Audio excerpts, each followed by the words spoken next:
आज मैं सदन को एक कहानी सुनाना चाहता हूँ। कहानी का शीर्षक है चौथी पास राजा।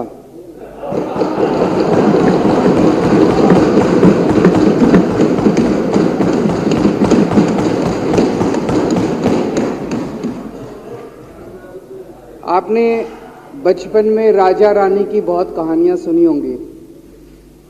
मेरी कहानी में रानी नहीं है,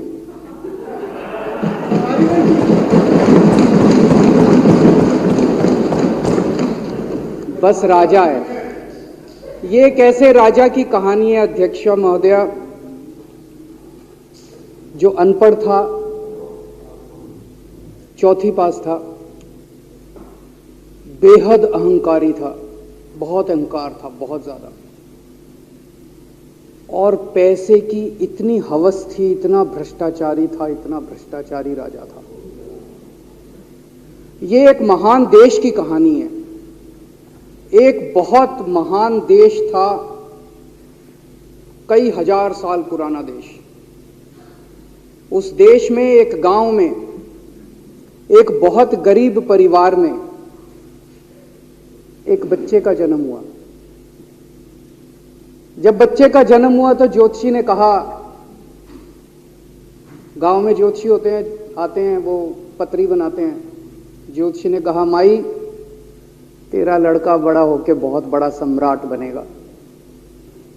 माई को यकीन नहीं हुआ, मेरा इतनी गरीब हूं मैं, कहां से मेरा बेटा सम्राट बनेगा। तो उसने कहा, नहीं, तेरे बेटे के ग्रह बताते हैं तेरा बेटा बहुत बड़ा सम्राट बनेगा। बेटा धीरे धीरे बड़ा होने लगा। स्कूल, गांव का ही स्कूल था, स्कूल जाता था, उसका पढ़ने वढ़ने में मन नहीं लगता था। तो चौथी के बाद उसने किसी तरह से चौथी करी, चौथी के बाद उसने स्कूल छोड़ दिया। गांव के पास एक रेलवे स्टेशन था।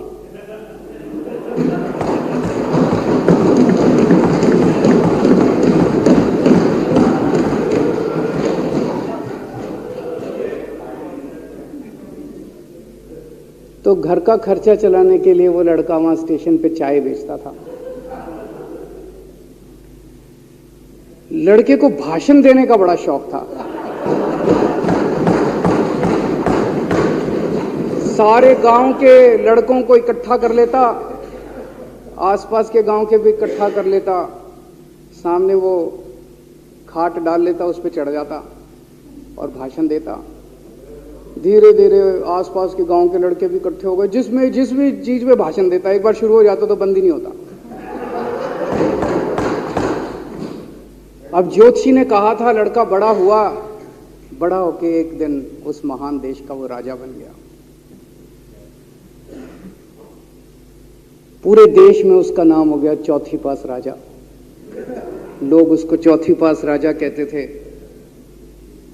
अब उसे आता जाता कुछ था नहीं, पढ़ा लिखा था नहीं। अफसर आते, कुछ अंग्रेजी में चपर चपर करते, उसको समझ नहीं आता। अफसर जो मर्जी उससे साइन करा के ले जाते, जो मर्जी उससे साइन करा के ले जाते। अब वो कुछ पूछे अफसरों से तो उसे भी शर्म आती थी कि मैं पूछूंगा तो उनको लगेगा अनपढ़ आदमी है, पता चल जाएगा। तो उसके भी दिल में ये रहता था, यार मैं पूछूं ना पूछूं। पता नहीं किस किस चीज पे उसने चौथी पास राजा ने साइन कर दिए।